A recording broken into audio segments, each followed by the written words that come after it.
Hello दोस्तों, तो कैसे हैं आप लोग। स्वागत है आपका study to know education YouTube channel में। हम लोग एक और टॉपिक आज रिव्यू करेंगे इंडियन पॉलिटी में, जिसमें हम लोग पढ़ेंगे राज्यसभा को। आज हम लोग राज्यसभा को देखेंगे, जिसमें हम लोग आपको राज्यसभा के शॉर्ट डिस्क्रिप्शन देते हुए एक इम्पॉर्टेंट फैक्ट तक पहुंचेंगे जो एग्जाम पॉइंट ऑफ व्यू से इम्पॉर्टेंट है। सबसे पहले अगर हम लोग बात किया जाए आर्टिकल का, तो ये आपका आर्टिकल आपका किस में है, 80 में। तो आर्टिकल 80 में है और इनके अदर नेम्स क्या क्या है वो बता दे रहे हैं। इनके अदर नेम्स हैं आपके अपर हाउस इसको कहा जाता है, सेकेंड हाउस भी कहा जाता है, वीकर हाउस भी कहा जाता है, काउंसिल ऑफ स्टेट भी कहा जाता है, ठीक है, या परमानेंट हाउस भी कहा जाता है। तो ये सारे अदर्स नेम हैं। अब देखिए इसमें वीकर हाउस इसको क्यों क्या कहा जाता है, क्योंकि वीकर हाउस इसलिए कहा जाता है इसको क्योंकि ये लोकसभा के कंपैरिजन में ये कम मामलों में ये डिसीजन ले सकती हैं। क्योंकि राज्यसभा में जो है ये एक सर्विस पे डिसीजन ले सकती हैं और ये शेड्यूल 7 में जो लिस्ट वगैरह है स्टेट एंड सेंटर से रिलेटेड, तो उस पर ये डिसीजन ले सकती हैं, ठीक है। तो ये सब कुछ मामला है जिसमें राज्यसभा डिसीजन ले सकते हैं। बाकी लोकसभा क्या करते हैं, सारा एक्ट बनाना, बजट को सारा डील करना। तो ये सब सारा हम लोग एक लेक्चर लेके आएंगे comparison of Rajya Sabha and Lok Sabha, उसमें आप लोग को सारा डिटेल में पता चलेगा। तो इसको हम लोग क्या करते हैं, सेकेंड हाउस कहते हैं, वीक हाउस भी कहा जाता है, और हम इसको काउंसिल ऑफ स्टेट भी कहते हैं, क्योंकि इसमें जो चुन के आते हैं सारे स्टेट से। तो हम लोग जैसे स्टेट में कहते हैं ना लेजिस्लेटिव काउंसिल, उसी तरह काउंसिल ऑफ स्टेट कहा जाता है, यानी कि हर एक स्टेट से कुछ प्रतिनिधि हमारे चुन के आते हैं राज्यसभा में, और ये स्टेट के एमएलए द्वारा इलेक्ट करके भेजा जाता है, ठीक है। वो वहाँ पे सारा सिस्टम करके भेजते हैं। अगर हम लोग बिहार का बात करें तो टोटल 16 सीट है यहाँ पे राज्यसभा का, ठीक है। और अदर स्टेट का हम लोग थोड़ा सा आगे चलते हैं, फिर सीट्स में सारा डिस्कस कर लेंगे कि कहाँ पे क्या सीट है। तो उससे पहले हम लोग बात कर लेते हैं अब इसके फॉर्मेशन का। तो फॉर्मेशन ये इसी तरह हुआ कि सारे लोग इलेक्ट होकर स्टेट से आए और एक सभा बना, और इसमें जो जिसको हम लोग राज्यसभा का नाम दिए। और इसका फॉर्मेशन अगर देखा जाए तो वो 1952 में हुआ था, ठीक है, सबसे पहले। और लोकसभा भी इसी टाइम में बना था, पार्लियामेंट भी 1952 में, और राज्यसभा भी इसी टाइम में, ठीक है। तो ये आपका है। अब यहाँ पे देखिए मेंबर का बात कर लिया जाए तो मेंबर के क्वालिफिकेशन का अगर बात करें तो क्वालिफिकेशन का मेंबर ऑफ क्वालिफिकेशन क्या है, सबसे पहले ये सिटीजन ऑफ इंडिया होना चाहिए। दूसरा फिर उसके बाद क्या है, ये किसी भी प्रॉफिट पोस्ट पे नहीं होना चाहिए, नॉट ऑफिस ऑफ प्रॉफिट पे होना चाहिए, ठीक है। प्रॉफिट पे ये नहीं होना चाहिए, मतलब गवर्नमेंट ऑर्गेनाइजेशन में कहीं काम वगैरह नहीं कर रहा होना चाहिए। और इनका एज क्या होना चाहिए, 30 ईयर होना चाहिए। ये मेंबर का हम बात कर रहे हैं, ठीक है, चेयरमैन का नहीं बात कर रहे हैं, अभी हम मेंबर का बात कर रहे हैं। और इनमें 30 ईयर का ये एज पूरा कर लेना होना चाहिए, तभी ये राज्यसभा का मेंबर बन पाएगा, ठीक है, बन पाएंगे, ठीक है। अब इनके टेन्योर का अगर बात किया जाए तो टेन्योर इनके 6 ईयर होते हैं, बट ये 6 ईयर कंटिन्यू भी रह सकते हैं बट नहीं भी रह सकते हैं। रीजन क्या है, क्योंकि राज्यसभा में क्या है, हर एक 2 साल में 1/3 सीट वैकेंट किया जाता है, ठीक है, पूरा नहीं, 1/3 सीट वैकेंट किया जाता है, जिसमें हो सकता है कि कुछ MLC MP member of parliament जो लोग राज्यसभा में है तो वो हट सकते हैं, ठीक है। तो यहाँ पे 1/3 सीट हर एक 2 साल में 2 ईयर में वैकेंट होता है, इसलिए हम लोग इसको क्या कहते हैं, परमानेंट हाउस भी कहते हैं। जैसे आपको थोड़ा देर पहले नाम बताया गया परमानेंट हाउस, तो परमानेंट हाउस इसको इसीलिए कहा जाता है। और इसका जो इलेक्शन होता है इनमें ये मेंबर का, तो मेंबर का जो इलेक्शन होता है वो इनडायरेक्ट होता है, क्योंकि हम लोग क्या करते हैं, पहले एमएलए को चुनते हैं। एमएलए कहने का मतलब स्टेट में जो एमएलए होता है वो चुन के पहले हम डायरेक्ट हम लोग उनको चुनते हैं एमएलए को, या लोकसभा में एमपी को चुनते हैं डायरेक्ट। बट यहाँ पे क्या हो रहा है, काउंसिल का बात किया जा रहा है। क्या है, काउंसिल ऑफ स्टेट है एक राज्यसभा। तो राज्यसभा में जो स्टेट ऑफ काउंसिल में जो मेंबर आएंगे वो एमएलए द्वारा चुने जाते हैं। तो एमएलए आपका कौन सा रीजन में आएंगे, स्टेट में आएंगे। तो स्टेट में डायरेक्ट इलेक्शन हम लोग एमएलए का करते हैं, और एमएलए का इलेक्शन करने के बाद हम लोग क्या करते हैं, एमएलए को इलेक्ट करने के बाद एमएलए क्या करता है, इलेक्ट करके एमपी में भेजता है राज्यसभा में एज ए मेंबर, ठीक है, एमपी बन जाते हैं राज्यसभा में, ठीक है। तो ये सारा सिस्टम होता है जिसको हम लोग कहते हैं इनडायरेक्ट इलेक्शन ऑफ मेंबर। तो ये सारा चीज समझने के बाद हम लोग नेक्स्ट स्लाइड में चलते हैं। अब यहाँ पे देखिए आ गया चेयरमैन। उससे पहले हम लोग थोड़ा सा सीट का डिस्कशन कर लेते हैं राज्यसभा का, फिर हम लोग बात करेंगे चेयरमैन ऑफ राज्यसभा, ठीक है। तो सीट का डिस्कशन करने से पहले सबसे पहले जान लेते हैं आपको सीट कितना होता है राज्यसभा में। 250 सीट होता है, जिसमें से आपका 2 डिवीजन कर लीजिए। इसमें 238 आपका होता है स्टेट में, स्टेट और यूटीज में, और आपका जो 12 इधर रिमेनिंग बचा वो आपका क्या होता है, नॉमिनेट किया जाता है प्रेसिडेंट के द्वारा। प्रेसिडेंट के द्वारा नॉमिनेट किया जाता है, किस किस सेक्टर से नॉमिनेट किया जाता है, सोशल साइंस, सोशल सर्विस से किया जाता है, फिर आपका उसके बाद साइंस से किया जाता है, फिर लिटरेचर से किया जाता है, फिर आर्ट से किया जाता है, तो ये सारे सेक्टर से 12 मेंबर को नॉमिनेट करके राज्यसभा में लाते हैं। कौन? प्रेसिडेंट लाते हैं। बाकी का फिर 238 सीट जो है वो किस तरह से डिवाइड होता है? On the basis of population के बेसिस पे डिवाइड किया जाता है। एक आते स्टेट से डिवीजन होता है, एक यूटी से डिवीजन होता है। तो on the basis of population जो सेंसस यूज किया जाता है वो 1971 वाला सेंसस यूज किया जाता है, क्योंकि इसी के आधार पे हम लोग फिक्स करते हैं कि किस स्टेट में कितना पॉपुलेशन है, उसके हिसाब से क्या सीट जाना है। ठीक है, तो स्टेट में जो हम लोग सेंसस यूज करते हैं ये सीट को डिसाइड करने में, वो 1971 का सेंसस है। काफी इंपॉर्टेंट ईयर है, याद रखिएगा, क्वेश्चन भी आया है इससे। और हम लोग क्या करते हैं, एक 84 कॉन्स्टिट्यूशन अमेंडमेंट हुआ था। ठीक है, उसमें क्या था, 2000 में हुआ था ये अमेंडमेंट, और उसमें क्या हुआ था, 2026 तक कहा गया था कि जो सीट्स है आपका राज्यसभा लोकसभा में वो सारा फिक्स्ड रहेगा। ठीक है, उसको हम लोग चेंज नहीं करेंगे। 26 के बाद जब फिर से नया सेंसस रेडी होगा उसके हिसाब से फिर चेंज किया जाएगा। तो ये 2026 तक किया गया है फिक्स, जो कि आपका कॉन्स्टिट्यूशन अमेंडमेंट है।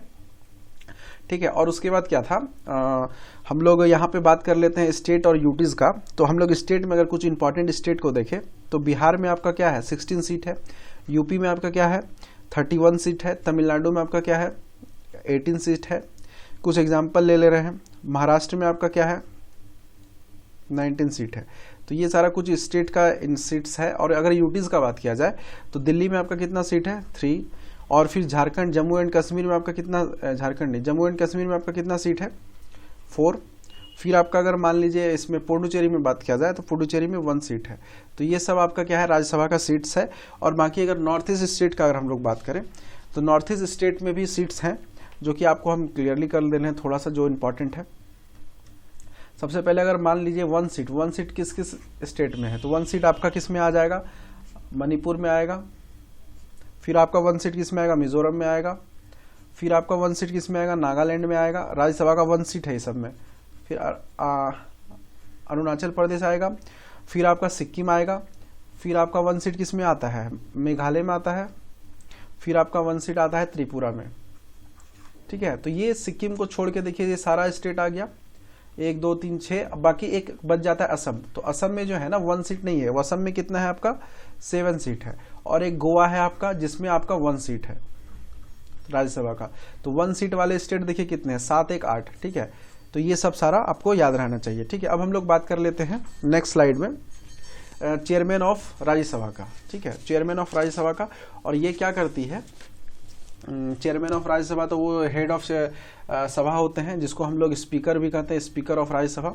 ठीक है, और राज्यसभा में जो काम होता है वो आपका बताएंगे, आपको कंपैरिजन जब करेंगे लोकसभा और राज्यसभा का। अभी उसमें जो कैरेक्टर हैं उनका बात कर रहे हैं, मेंबर का बात कर रहे हैं और स्पीकर का बात कर रहे हैं, और उनका क्या क्वालिफिकेशन होता है। ठीक है, तो सबसे पहले अभी बताइए चेयरमैन कौन है, वेंकैया नायडू हैं चेयरमैन, जो कि अभी वाइस प्रेसिडेंट भी हैं। ठीक है, और इनके अगर ओथ का बात करें तो ये ओथ प्रेसिडेंट के द्वारा लेते हैं और रिजाइन प्रेसिडेंट को देते हैं। इनका टेन्योर 5 ईयर का होता है। ठीक है, 5 ईयर का होता है। और इनका इलेक्शन का अगर बात किया जाए तो ये आपका इलेक्शन इनडायरेक्ट होता है, जो कि इसमें लोकसभा एंड राज्यसभा के मेंबर इसमें पार्टिसिपेट करके इनको इलेक्ट करते हैं, और वो इनडायरेक्ट होता है। इनडायरेक्ट कहने का मतलब डायरेक्टली पीपल इसको इलेक्ट नहीं करते हैं, डायरेक्टली हम लोग इलेक्ट नहीं करते हैं। इसको इलेक्ट किया जाता है लोकसभा के मेंबर और राज्यसभा के मेंबर के द्वारा, क्योंकि लोकसभा में जो मेंबर है वो डायरेक्टली इलेक्ट होकर हम लोग के थ्रू जाते हैं, इसलिए यहाँ पे हम लोग इनडायरेक्ट वर्ड का यूज किए हैं। ठीक है, और अगर हम लोग मिनिमम एज का बात करें तो मिनिमम एज इसका 35 है, और मैक्सिमम एज इसमें नो लिमिट है, कोई लिमिट नहीं है। और इसका सैलरी का अगर बात किया जाए, ये कंसोलिडेटेड फंड से दिया जाता है। ठीक है, कंसोलिडेटेड फंड से दिया जाता है सैलरी। और इनके आप क्या कहते हैं, टेन्योर का बात कर लिया ही गया। अब कौन सा, जैसे मान लीजिए री इलेक्शन है, इलेक्शन तो यहाँ हो गया। अब री इलेक्शन का प्रोविजन, अगर मान लीजिए जरूरत पड़े री इलेक्शन का, तो री इलेक्शन भी हो सकता है।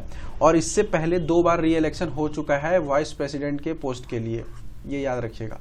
ठीक है, तो इससे पहले 2 बार री इलेक्शन हो चुका है वाइस प्रेसिडेंट के पद के लिए। और इसमें सबसे इंपॉर्टेंट चीज, जो चेयरमैन ऑफ राज्यसभा होता है वो MP नहीं होता है ऑफ राज्यसभा, राज्यसभा का MP नहीं होता है। ठीक है, वो डायरेक्ट जो क्वालिफिकेशन क्राइटेरिया है वो फुलफिल करते हैं, और वो एज ए एलिजिबिलिटी रखते हो एमपी का, तो वो खड़े हो सकते हैं, उनको फिर वोटिंग देके हम लोग लोकसभा राज्यसभा के जो मेंबर होते हैं वो वोट देके उनको इलेक्ट करते हैं और उनको चेयरमैन ऑफ राज्यसभा बना दिया जाता है। ठीक है, और री इलेक्शन जब हुआ था तो उससे पहले क्या कहते हैं, जब री इलेक्शन हुआ था तो उस टाइम जो कंडीशन था, री इलेक्शन किसके टाइम में हुआ था? डॉक्टर सर्वपल्ली राधाकृष्णन के टाइम में हुआ था, सर्वपल्ली राधाकृष्णन के टाइम में, और एक हामिद अंसारी हैं आपके, इनके टाइम में हुआ था री इलेक्शन। ठीक है, उनसे पहले नहीं हुआ था। तो ये आपका सारा चेयरमैन ऑफ राज्यसभा के बारे में बता दिया गया। अब हम लोग बात कर लेते हैं नेक्स्ट स्लाइड में डिप्टी स्पीकर के बारे में। अब डिप्टी स्पीकर में देखिए क्या होता है, इनका भी अगर बात किया जाए सैलरी के बारे में तो इनको भी कंसोलिडेटेड फंड से दिया जाता है सैलरी। अगर फिर इसका सैलरी का बात किया जाए तो जो चेयरमैन ऑफ राज्यसभा है उनका 4 लाख पर मंथ है। ठीक है, वो ये चेयरमैन ऑफ राज्यसभा का बता रहे हैं, डिप्टी स्पीकर का नहीं, मतलब स्पीकर का बात किया जा रहा है। ठीक है, तो ये अलग रखिएगा। तो यहाँ पे एक सेकंड क्लियर कर ले थोड़ा। हाँ, तो इनके सैलरी को कंसोलिडेटेड फंड से दिया जाता है। और इसमें अगर बात किया जाए मेंबर ऑफ राज्यसभा, हाँ मेंबर होने चाहिए, मेंबर ऑफ राज्यसभा ये होना चाहिए। अगर मेंबर ऑफ राज्यसभा नहीं है तो ये डिप्टी स्पीकर नहीं बनेंगे। ठीक है, मेंबर ऑफ राज्यसभा होना चाहिए। ठीक, और इसमें अगर इनका ओथ का बात किया जाए तो इनको as a deputy speaker oath नहीं दिया जाएगा, एज ए डिप्टी स्पीकर इनको ओथ नहीं दिया जाएगा, but as a MP of Rajya Sabha, MP of Rajya Sabha इनको ओथ दिया जाएगा। ठीक है, तो ये याद रखिएगा। और इसके रेजिग्नेशन का बात किया जाए तो रेजिग्नेशन ये किसको देंगे? स्पीकर को देंगे, मतलब वाइस प्रेसिडेंट को देंगे या चेयरमैन ऑफ राज्यसभा। ये सारा सेम तीनों एक ही आदमी है। ठीक है, चेयरमैन ऑफ राज्यसभा। और इनके टेन्योर का अगर बात किया जाए तो टेन्योर इनका 6 ईयर है। और इनका इलेक्शन का बात किया जाए तो इलेक्शन भी इनका इनडायरेक्ट होता है। और इनडायरेक्ट में कौन? जितने भी एमपी हैं, MP of Rajya Sabha, MP of Rajya Sabha, Rajya Sabha में जितने मेंबर हैं वही इनको इलेक्ट करेंगे। ठीक है, तो इलेक्शन इनका क्या हो गया? इनडायरेक्ट हो गया।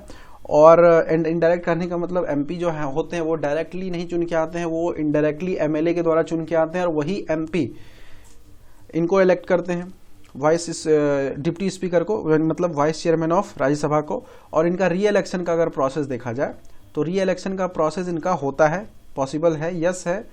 ठीक है, और इनका मिनिमम एज अगर बात किया जाए तो मिनिमम एज 30 ईयर होना चाहिए। अगर 30 ईयर नहीं है तो ये एलिजिबल नहीं है डिप्टी स्पीकर के। ठीक है, और ये मैक्सिमम एज अगर बात किया जाए, मैक्सिमम एज इनका नो लिमिट, इनका कोई लिमिट नहीं है मैक्सिमम एज का।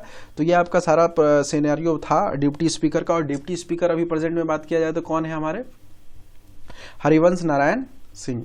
ठीक है, डिप्टी स्पीकर हैं। और ये आपके क्या कहते हैं, ये सारा सब कुछ आपको बता दिया गया है। अपॉइंटमेंट इलेक्शन के द्वारा होता है, फिर उसको अपॉइंट किया जाता है, जीत गया तो अपॉइंट कर दीजिए। रिमूवल इसका बता दिया गया, आपको रिमूवल अगर करना हो तो ये प्रेसिडेंट कर सकते हैं रिमूव, और अपॉइंटमेंट भी कर सकते हैं। ठीक है, प्रेसिडेंट। और रिजिग्नेशन देना हो तो ये चेयरमैन ऑफ राज्यसभा को देंगे। और इनका टेन्योर 6 साल का होता है, इलेक्शन इनडायरेक्ट होता है। ठीक है, री इलेक्शन इनका होता है, मिनिमम इनका 30 है। ये सारा चीज़ आपको बता दिया गया। तो ये सब सारा इंपॉर्टेंट था जो कि हम लोग डिप्टी स्पीकर के बारे में पढ़े। ठीक है, अब हम लोग बात, अच्छा तो यहाँ तक सारा आपको राज्यसभा का जो जितने भी कैरेक्टर है सबको बता दिया गया। अब आप लोग थोड़ा सा वेट कीजिए नेक्स्ट लेक्चर का, जिसमें हम लोग बात करेंगे comparison of Lok Sabha and Rajya Sabha. उसमें हम लोग बात करेंगे कि किनका पावर ज़्यादा है, तो क्यों है, क्या है, सब कुछ। ठीक है, तो देखने के लिए thanks, have a nice day. अगर वीडियो आपको अच्छा लगा होगा तो please like, share and subscribe कीजिए और इंपॉर्टेंट कमेंट अपना जरूर दीजिए ताकि हम कुछ उसको सही कर पाए। ठीक है, have a nice day, thank you.